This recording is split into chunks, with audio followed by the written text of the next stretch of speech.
गौतम बुद्ध की प्रेरणादायक कहानी। ऐसा सभी के साथ होता है। एक दिन सिद्धार्थ ने अपने सारथी छंदक को नगर भ्रमण के लिए चलने को कहा। छंदक ने तुरंत राजकुमार के प्रिय घोड़े कंथक को तैयार किया। उस पर राजकुमार को सवार कराकर वह नगर भ्रमण के लिए चल पड़ा।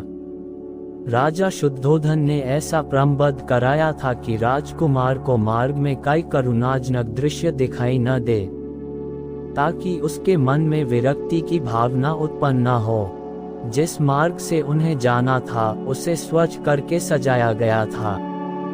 उस मार्ग पर दोनों ओर सुंदर सुंदर लड़के लड़कियां खड़े थे। जब सिद्धार्थ उनके पास से गुजरते तो वे उन पर फूल बरसाते। कहीं दुख या कष्ट का नाम भी दिखाई नहीं दे रहा था। राजकुमार सिद्धार्थ भी उस समय प्रसन्न दिखाई दे रहे थे। एकाएक उनकी दृष्टि कहीं दूर उठ गई। एक झुकी हुई कमर वाला वृद्ध व्यक्ति उन्हीं की ओर चला आ रहा था। उसका मुंह झुर्रियों से भरा हुआ था, आंखें अंदर को धंसी हुई थी, हाथ पैर कांप रहे थे। वह लाठी का सहारा लेकर बड़ी मुश्किल से चल पा रहा था। जरा उधर देखो, छंदक सिद्धार्थ ने उस वृद्ध की ओर संकेत करते हुए कहा। उस आदमी की ओर जिसकी कमर झुकी हुई है। मुझे बताओ कि उसे क्या हो गया है। वह इतना असुंदर क्यों है? वह ठीक से चल क्यों नहीं पा रहा? राजकुमार, छंदक ने उत्तर दिया, वह व्यक्ति बूढ़ा हो गया है। उसकी आयु अधिक हो गई है। अधिक आयु हो जाने पर व्यक्ति ऐसा ही हो जाता है। तो क्या आयु अधिक हो जाने पर मैं और यशोधरा भी ऐसे ही हो जाएंगे? सिद्धार्थ ने चिंतित स्वर में पूछा। हम भी बूढ़े हो जाएंगे, हम भी असुंदर हो जाएंगे, हम भी ठीक से नहीं चल पाएंगे। सच यही है राजकुमार, छंदक ने उत्तर दिया। ऐसा सभी के साथ होता है। बूढ़ा हो जाने पर मनुष्य की यही दशा होती है।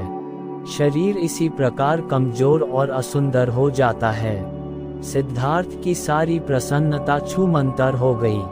उन्होंने छंदक को महल लौट चलने की आज्ञा दी। जब सिद्धार्थ अपने महल पहुंचे तो उन्होंने यशोधरा को अपनी प्रतीक्षा करते हुए पाया। उन्हें उदास देखकर यशोधरा ने पूछा, क्या बात है स्वामी, क्या आप थक गए हैं? नहीं यशोधरा, सिद्धार्थ ने एक लंबी सांस लेकर उत्तर दिया, मैं थका हुआ नहीं हूँ। बात यह है कि आज मैंने एक ऐसे व्यक्ति को देखा जो बहुत कमजोर था। उसका पूरा शरीर कांप रहा था, उसकी आंखें झुकी हुई थी और वह असुंदर हो गया था। छंदक कहता है, वह बूढ़ा हो चुका है। बूढ़ा हो जाने पर ऐसा ही होता है। ये देखकर मेरा मन उदास हो गया। इस प्रकार तो मेरी दशा भी आगे चलकर ऐसी ही हो जाएगी। आप व्यर्थ ही दुखी हो रहे हैं। यशोधरा ने कहा, छोड़िए इस बात को, आप अपने मनोरंजन कक्ष में जाइए। पिताजी ने आपके मनोरंजन के लिए खास नर्तकी और गायिका को बुलाया है। आप वहां जाकर मनोरंजन कीजिए, आपकी सारी उदासी दूर हो जाएगी। यशोधरा की बात मानकर सिद्धार्थ मनोरंजन कक्ष में चले गए। वहां नर्तकी और गायिका ने अपनी कला का भरपूर प्रदर्शन किया। उन्होंने सिद्धार्थ की उदासी को दूर करने का पूरा प्रयास किया, लेकिन सिद्धार्थ की उदासी दूर न हुई। उनकी आंखों के सामने रह रहकर वही वृद्ध व्यक्ति घूम रहा था, जिसे उसने मार्ग में देखा था। वह बार बार यह सोच रहा था कि क्या बूढ़ा होने से बचने का कोई उपाय नहीं है।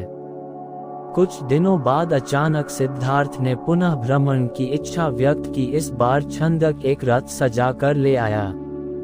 रथ पर सवार होकर सिद्धार्थ पुनः नगर की ओर भ्रमण की ओर चल पड़े। इस बार छंदक पूरा प्रयास कर रहा था कि राजकुमार को कोई करुणाजनक दृश्य दिखाई न दे, लेकिन जो होना होता है वह होकर ही रहता है। मार्ग में सिद्धार्थ को एक रोगी व्यक्ति दिखाई दिया। वह रोग के कारण कराह रहा था। सिद्धार्थ ने तत्काल रथ रुकवाया और छंदक से पूछा, इसे क्या हो गया है? यह इस प्रकार कराह क्यों रहा है? राजकुमार, छंदक ने उत्तर दिया, इसे रोग ने घेर रखा है। ये रोग के कष्ट को सहन नहीं कर पा रहा, इसी कारण कराह रहा है। परंतु इसे रोग ने क्यों घेर लिया? सिद्धार्थ ने आश्चर्य से पूछा। छंदक ने उत्तर दिया, रोग तो बड़े बड़े स्वस्थ व्यक्तियों को भी घेर लेता है, उन्हें भी रुला देता है। इसमें आश्चर्य की कोई बात नहीं है। अपने जीवन काल में कोई न कोई रोग लगभग प्रत्येक व्यक्ति को हो जाता है। ओह सिद्धार्थ, बड़बड़ाए तो रोग भी मनुष्य को कष्ट पहुंचाते हैं। इनसे भी मनुष्य नहीं बच सकता, मैं भी नहीं बच सकूंगा। जब मुझे भी कोई रोग हो जाएगा तो मैं इसी तरह दर्द से कराहूंगा। छंदक ने रथ को आगे बढ़ाया। थोड़ा आगे चलने पर सिद्धार्थ को एक शव यात्रा जाती हुई दिखाई दी। उन्होंने पुनः छंदक से प्रश्न किया, ये कैसा दृश्य है? 4 व्यक्ति अपने कंधों पर किसे लेकर जा रहे हैं? इनके पीछे कुछ लोग रोते हुए क्यों जा रहे हैं? राजकुमार, छंदक ने उत्तर दिया, ये व्यक्ति मर गया है, ये चारों इसके संबंधी है। ये इसके शव को उठाकर शमशान में ले जा रहे हैं। जो पीछे पीछे रोते हुए जा रहे हैं वे इसके कुटुंब के लोग हैं। शमशान में इस मृतक शरीर को जला दिया जाएगा। ये व्यक्ति मर क्यों गया? सिद्धार्थ ने अगला प्रश्न किया। छंदक ने कहा, मृत्यु इस संसार का एक अटल सत्य है। मृत्यु ने आज तक किसी को नहीं छोड़ा। कोई भी व्यक्ति किसी भी समय मर सकता है। ये सुनकर सिद्धार्थ का दिमाग घूम गया। वह ठंडी सांस लेकर सोचने लगे, क्या इसी को जीवन कहते हैं, जिसमें मनुष्य को तरह तरह के रोग घेर लेते हैं, जिसमें कभी भी मृत्यु का आगमन हो सकता है। मनुष्य जब बूढ़ा हो जाता है तो वह दुर्बल और असहाय हो जाता है, उसके शरीर को जलाकर भस्म कर दिया जाता है। क्या जीवन के इन भयानक दुखों से छुटकारा नहीं मिल सकता? इसका कोई तो उपाय होगा। सिद्धार्थ मन ही मन ऐसा सोच रहे थे कि तभी उन्हें एक सन्यासी दिखाई दिया। उसने भगवा वेश धारण कर रखा था। साधना और तपस्या के कारण उसका मुखमंडल चमक रहा था, उसके होंठ मुस्कुरा रहे थे। सिद्धार्थ को वह संसार का सबसे प्रसन्न व्यक्ति दिखाई दिया। उन्होंने पूछा, छंदक, ये स्वस्थ और तेजस्वी व्यक्ति कौन है? छंदक ने उत्तर दिया, यह एक सन्यासी है। इसने संसार के सभी सुख त्याग रखे हैं। इसने संयम द्वारा अपनी इंद्रियों को वश में कर रखा है। यह अपने ईश्वर की तपस्या साधना करता है, इसलिए ये स्वस्थ, निरोग व सुंदर है। तपस्या के कारण ही इसका मुखमंडल चमक रहा है। सिद्धार्थ को जैसे अपने सभी प्रश्नों के उत्तर मिल गए। वह एकदम शांत हो गए। उस सन्यासी के दर्शन मात्र से ही उसके मन का सारा क्लेश दूर हो गया। उसने मन ही मन सोचा, रोग, बुढ़ापा तथा जन्म मरण के कष्ट से छुटकारा पाने का उपाय संयम, त्याग तथा तपस्या है। जीवन का सार सत्य की खोज करना है। संसार के सभी सुख नकली है। मैं अब इन झूठे सुखों में नहीं फंसूंगा। मैं उस तेजस्वी सन्यासी की तरह बनूंगा। रथ अपने पूरे वेग से दौड़ता रहा और उससे भी अधिक वेग से दौड़ता रहा सिद्धार्थ का मन। उसे बार बार उस सन्यासी का ध्यान आता था। उनके मन में विरक्ति की भावना बढ़ती ही जा रही थी। जब सिद्धार्थ राजमहल में लौटे तो उन्हें एक शुभ समाचार मिला। यशोधरा ने स्वस्थ व सुंदर पुत्र को जन्म दिया था। दास दासियों ने सिद्धार्थ को घेर लिया और उन्हें बधाइयां देने लगी।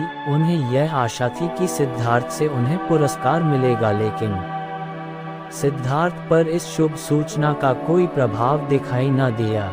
चारों ओर हर्ष का सागर लहरा रहा था। पूरे राजमहल में बधाइयों के स्वर गूंज रहे थे। वहां राजा शुद्धोधन व रानी प्रजावती तो प्रसन्नता से पागल हुए जा रहे थे। वे बधाई देने वाले को मुंह मांगा पुरस्कार दे रहे थे। कपिलवस्तु में नए राजकुमार के जन्म लेने के उपलक्ष्य में नाच गाने व उत्सव होने लगे, लेकिन सिद्धार्थ को उनमें कोई रुचि न थी। वह उदास अपने भवन में घूम रहे थे। उनके मन में संघर्ष चल रहा था, वे किसी भी उत्सव में सम्मिलित नहीं हुए। अपने नवजात पुत्र से भी मिलकर सिद्धार्थ को प्रसन्नता न हुई। उनका मन सब कुछ त्याग कर शांति व सत्य की खोज करना चाहता था। एक रात आषाढ़ की पूर्णिमा का चंद्रमा पृथ्वी पर अपनी शीतल चांदनी बिखेर रहा था। राजभवन में यशोधरा अपने पुत्र को छाती से लिपटाए सुख की निद्रा सो रही थी। दासियां भी अपना कार्य समाप्त करके गहरी निद्रा का आनंद ले रही थी। सिद्धार्थ अपने बिस्तर से एकाएक उठ खड़े हुए और भवन से बाहर चले गए। भवन से बाहर निकलकर वह सहसा ठिठके उनके मन में एक बार यशोधरा व राहुल को देखने की इच्छा उत्पन्न हुई। वह वापस जाने के लिए मुड़े, परंतु जिस प्रकार कोई सर्प अपनी केंचुली का उतार कर उसकी ओर नहीं देखता, वैसे ही सिद्धार्थ ने भी अपने मोह को एक ही झटके से त्याग दिया। धीरे धीरे चलते हुए सिद्धार्थ वहां जा पहुंचे जहां उनका सारथी छंदक सो रहा था। सिद्धार्थ ने उसे जगाया। छंदक ने चौंक कर अपनी आंखें खोली व निकट बंधे कंथक घोड़े ने भी हिनहिना कर सिद्धार्थ की ओर देखा। राजकुमार, छंदक ने नम्रता से आश्चर्य से कहा, आप और यहाँ, वह भी रात के इस समय, सब कुछ ठीक तो है न? छंदक, सिद्धार्थ ने आदेश दिया, तुरंत रथ तैयार करो, मैं इसी समय राजभवन से बाहर जाना चाहता हूँ। छंदक ने ध्यानपूर्वक सिद्धार्थ की ओर देखा। वह कुछ पूछना चाहता था, परंतु पूछने का साहस न कर सका। रथ को तैयार करके वह सिद्धार्थ के निकट ले आया।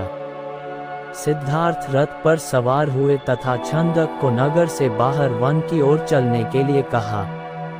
चारों ओर गहरा अंधकार था, वहां सन्नाटा छाया हुआ था। जंगली जीव जंतुओं की आवाजें कभी कभी सन्नाटे को भंग कर देती। वातावरण बहुत डरावना हो जाता। घने जंगल के निकट साध्योथ ने छंदक को रथ रोकने का आदेश दिया। रथ रुकते ही सिद्धार्थ नीचे उतर आए।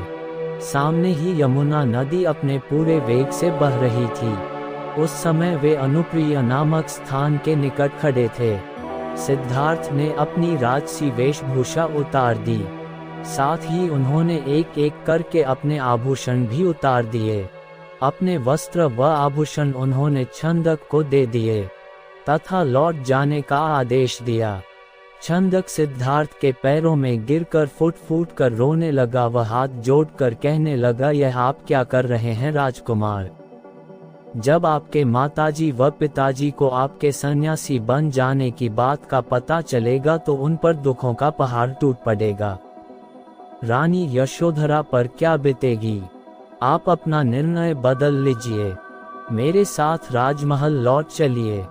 नहीं छंदक, सिद्धार्थ ने सुंदर व सुगंधित बालों को काट कर कहा, मैं अब नहीं लौटूंगा।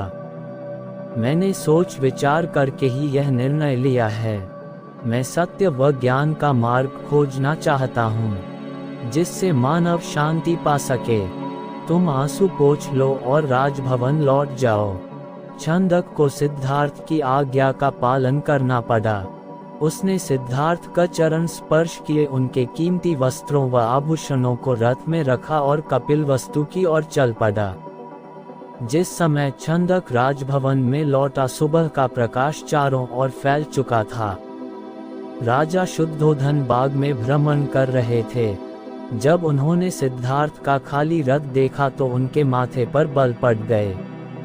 उन्होंने क्रोध से छंद की ओर देखा और पूछा, तुम बिना बताए सिद्धार्थ का कहाँ ले गए थे? वह इस समय कहाँ है? छंदक ने रोते हुए वह पूरी बात बता दी। फिर रथ से सिद्धार्थ के कीमती वस्त्र व आभूषण लाकर उन्हें सौंप दिए। शुद्धोधन उन वस्त्र आभूषणों को छाती से लिपटाकर फूट फूट कर रोने लगे। उन्होंने कहा, विद्वान पंडितों व ज्योतिषियों की भविष्यवाणी आज सच हो गई। मेरा बेटा संसार के सभी सुखों को ठुकराकर सन्यासी बनने चला गया। रानी प्रजावती को जब इस बात की सूचना मिली तो वह पछाड़ खाकर गिर पड़ी। जब यशोधरा तो पता चला तो वह भी इस बात को सहन न कर सकी। वह विलाप करने लगी, है स्वामी, तुम बिना कहे ही घर छोड़कर चले गए, मुझसे से कम एक बार मिल तो लेते। क्या मैं इस योग्य भी गए, मुझसे कम एक बार मिल तो लेते। क्या मैं इस योग्य भी नहीं थी, क्या तुम्हें अपने छोटे से पुत्र का भी धन नहीं आया, कम से कम उससे तो मिलकर जाते। इसके बाद यशोधरा ने भी राजसी वेशभूषा उतार फेंकी, केवल सुहाग चिन्हों को छोड़कर उसने सभी आभूषणों का त्याग कर दिया। वह साधारण भोजन करती तथा पृथ्वी पर सोती। उसकी ये दशा देखकर प्रजावती बहुत दुखी होती। वह यशोधरा को छाती से लगाकर रोपती और अपने स्वास्थ्य का ध्यान रखने के लिए कहती, ये तेरे खेलने खाने की आयु है बहू। वे यशोधरा से कहती, परंतु तूने तो सिद्धार्थ की तरह ही संसार के सभी सुख छोड़ दिए। क्या ये ठीक है? इस तरह रहने से क्या तुम बीमार नहीं पड़ जाओगी? तब राहुल की देखभाल कौन करेगा? माताजी, यशोधरा उत्तर देती, मेरे पति अब सन्यासी बन चुके हैं। वे पृथ्वी पर शयन करेंगे तथा जंगली फूल फलों का भोजन करेंगे। ऐसे में भला राजभवन में सुख के साथ कैसे रह सकती हूँ? आप कृपया दुखी न हो, राहुल में ही इसके पिताजी की छवि को देखें, इससे आपको शांति मिलेगी। प्रजावती राहुल को छाती से लिपटा कर रो पड़ी। सिद्धार्थ के चले जाने के बाद कपिलवस्तु का हर व्यक्ति उदास हो गया। राजमहल में तो दुख का साम्राज्य ही स्थापित हो गया। ऐसे में केवल नन्हे राहुल की लिकारियां ही राजमहल में गूंजती तथा सबका मन बहलाती।